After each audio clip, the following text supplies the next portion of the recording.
He carried 11 men on his back and still crossed the goal line. Not metaphorically, literally. And when he got up, he walked back to the huddle like he had just stepped off a curb. What kind of man does that? What kind of force of nature puts on a helmet, looks at a defensive line built to stop him, and makes those men look like they were never even there? The answer is Jim Brown. And the story of what he did to professional football and what professional football did to him is unlike anything this game has ever seen before or since.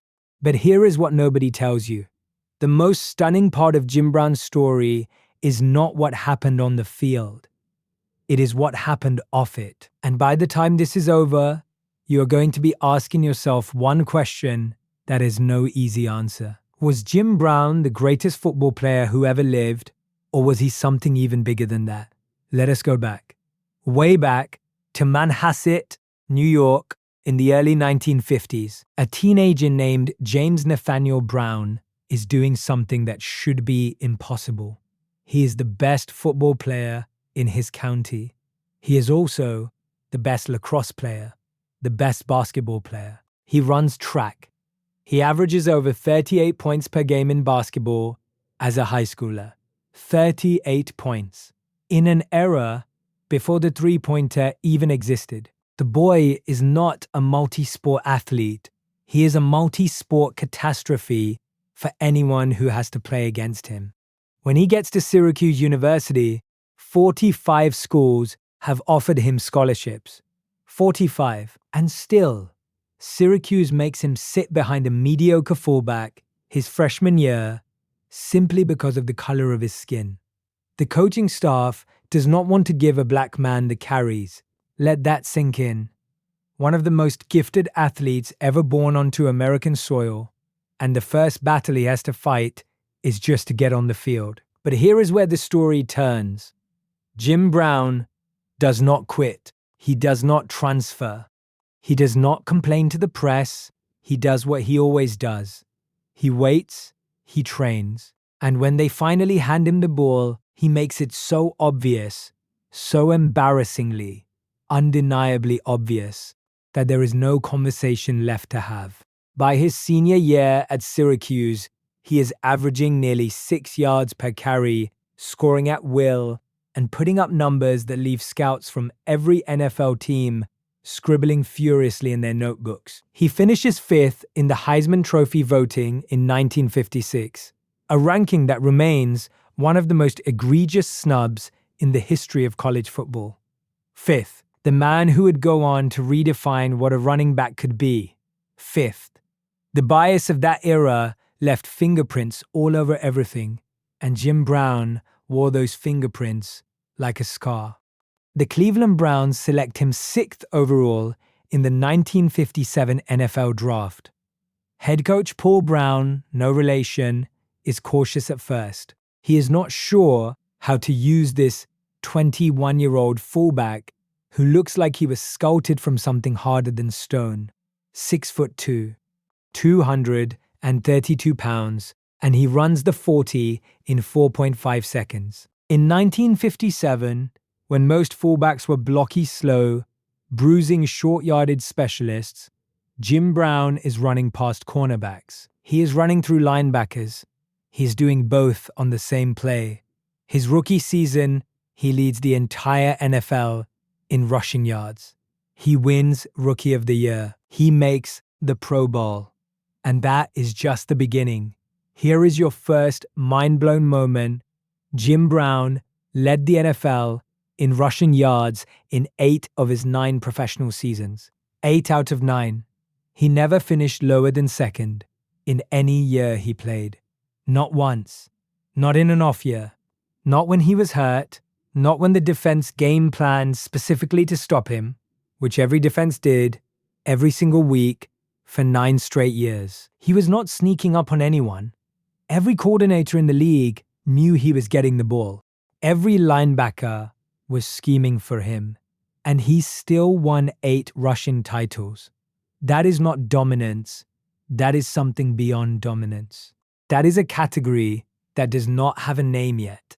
Let us talk about what it actually felt like to try to tackle Jim Brown. Because this is where the story becomes almost mythological. Defensive players of that era, men who were not small, men who hit hard for a living, would describe the experience of tackling Jim Brown the way soldiers describe being in combat. You do not want to do it, you know it is going to hurt, and you are not entirely sure you are going to come out okay on the other side. He had what coaches called a deceptive speed, meaning he looked like he was jogging until he was 10 yards past you, and you did not understand what had just happened. He had a stiff arm that could redirect a 250-pound linebacker midair. And he had this habit, this legendary, almost theatrical habit, of getting up slowly after every tackle, taking his time, rolling off the pile, and then walking back to the huddle like he had all the time in the world. Defenders thought they had hurt him, thought they had slowed him down. That was the point. He was never hurt. He was letting them think they had done something. And then he came right back at them on the next play. The 1963 season is perhaps the single greatest individual rushing performance in NFL history. Jim Brown carries the ball 291 times for 1,863 yards and 12 touchdowns. The yards per carry average that season is 6.4. 6.4 yards every single time he touches the ball across a full season against professional defenses who are spending their entire week preparing to stop him. To put that in context, in the modern era, with all of the offensive evolution, all of the spread formations, all of the rule changes that protect offensive players, only a handful of running backs have ever come close to that kind of efficiency over a full season. And none of them were doing it in an era when defenders could grab, hold, and clothesline ball carriers with almost complete impunity. Now here is where the energy of this story shifts, because Jim Brown is not just a football player. He never was. By the early 1960s, he's becoming one of the most prominent black athletes in America, at a time when that designation carries enormous weight and enormous danger. He is speaking at civil rights rallies. He is meeting with Muhammad Ali, Bill Russell, and Kareem Abdul-Jabbar, before Kareem was Kareem. In what became known as the Cleveland Summit of 1967, where elite black athletes gathered to publicly support Ali's refusal to be drafted into the Vietnam War. Think about what that took. These men risked their careers, their public standing, their safety to stand on the right side of history.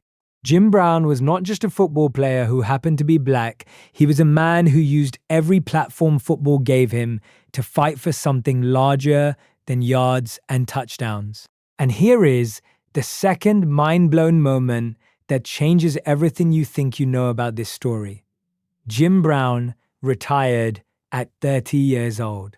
30. He walked away from the NFL at the absolute peak of his powers, in the middle of a film shoot in England for a movie called The Dirty Dozen. When the Cleveland Browns ownership demanded he return to training camp or face a fine, Jim Brown looked at that ultimatum and chose Hollywood.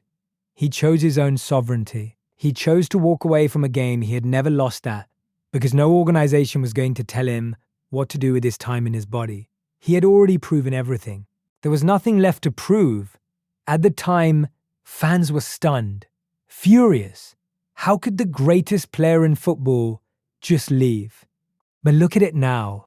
Look at it with the perspective of everything we know about what this game does to the bodies and minds of the men who play it. Jim Brown walked away whole. He walked away on his terms, and that might be the most powerful move he ever made. His final career statistics read like a misprint. 12,312 rushing yards, 106 rushing touchdowns, an average of 5.2 yards per carry across 9 seasons.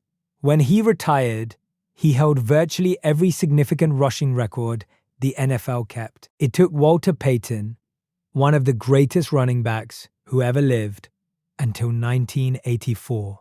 nearly 2 decades later, to break his all-time rushing yards record. And Peyton needed 4 more seasons and hundreds more carries to do it.